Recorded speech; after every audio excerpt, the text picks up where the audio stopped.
We pay our respects to and acknowledge all Indigenous peoples of this earth, past, present and future. We pay our respects and acknowledge First Nations people throughout this land known as Australia. Aboriginal and Torres Strait Islander elders past, present and future, and all people on this earth past, present and future. That all this wisdom is there for all of us. And so I said to Uncle Paul one day, do you mind if I write a book where I can share your beautiful wisdom with the world? Because the world needs to listen to it.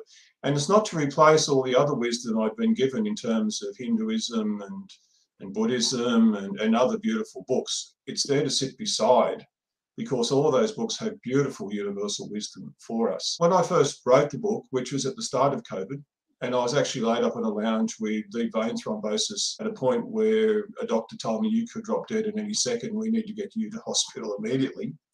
But I used that time of being incapacitated to write this book, and it had me reflecting on how lucky I was that I could share this wisdom. And when I wrote it, initially it was to provide individuals with insight on how they can live a life of improved contentment and well-being, particularly in Australia, so that non-Aboriginal people could feel that they were part of this country. But then as I wrote it, it became more of an ideal for me to create unity and reconciliation, not only within Australia, but across the world. And talking to Uncle Paul about it and your feelings of connection with country, he explained it to me this way, and I will say to people, this is just my views and Uncle Paul's views based on what we've been given by old people, and we respect other people's views. There's no one right view. But it's a beautiful way to think. And he said, well, we've been on this country for a long time, and we know this country and we love this country. And the way the old people explain it is, the earth is our mother, and without our mother, we would perish. There'd be no life without a mother. And they say, if I give to my mother, if I love my mother, if I learn about my mother, if I care for my mother, if I dance for my mother, if I sing for my mother, then she will always give me what I need. And that's what Mother Earth does. She always gives us what we need. Just like an unborn baby inside a mother's tummy doesn't have to worry about anything. Our spirituality says if we care for the mother, she will always give to us.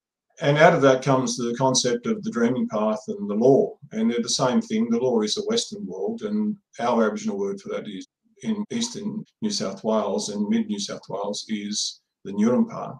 And it's about caring for our place and all things in our place. And the law comes from our mother, and it belongs to the mother. It belongs to the country, not the people. We happen to be the custodians of the law.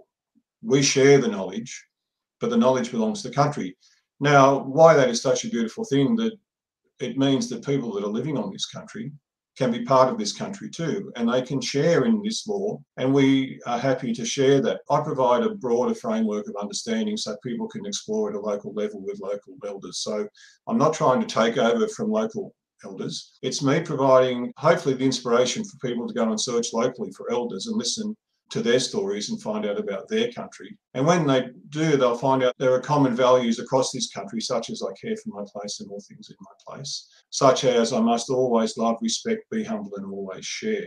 By doing that, Paul and I are hoping that people will feel comfortable from wherever they are to sit around the fire with us and be with us and connect to country.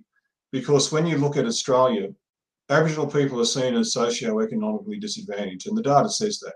And I've just finished a PhD that captures all of that and talks about what we need to do. But on the flip side, for most Aboriginal people, we are spiritually advantaged because we have our connection with our culture. And it's not about the colour of our skin. A cup of coffee, you can put as much milk in it as you like, it's still coffee. It's about what's inside, so we connect with our country. So even though we're socio-economically disadvantaged, most of us are spiritually advantaged. And yet, on the flip side, for a lot of non-Aboriginal people, they may well be socio-economically advantaged, but they're spiritually disadvantaged. By bringing the two worlds together, we can all share socio-economic and spiritual advantage. And when you look at the history of Australia, 1788 wasn't a good time for Aboriginal people, but it also wasn't a good time for those that were brought here.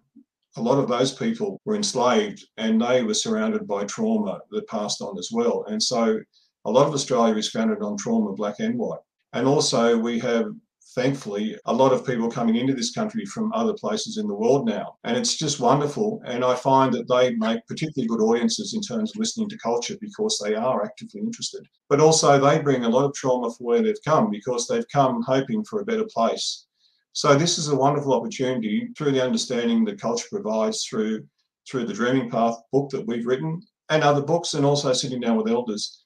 It's a wonderful opportunity for all of us to have an identity where we do connect with this land and where Aboriginal law and culture can be respected and understood and acknowledged in the appropriate place it should be, which is the world's oldest living culture.